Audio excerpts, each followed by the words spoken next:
नमस्कार दर्शक बंधु आज एपिसोड गणित ज्योतिष नक्षत्र को मु जिज्ञासा आपण मानक स्वागत जनाऊे। समुदाय 27 टी नक्षत्र आम राशि चक्र मध्य सीमित।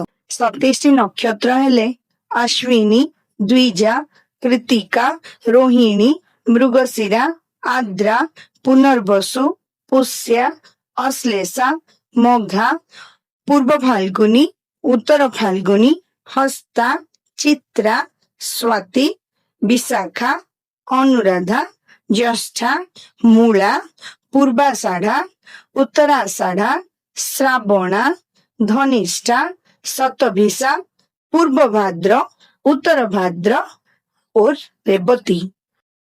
That's it for today guys। आशा करूची वीडियो टी भलो लागिथिबो। नेक्स्ट वीडियो पे एही नक्षत्र मानकु नै किछि ट्रिक्स मु प्रेजेंट करबी, आपनक सहित शेयर करबी। Till then, stay tuned to my channel.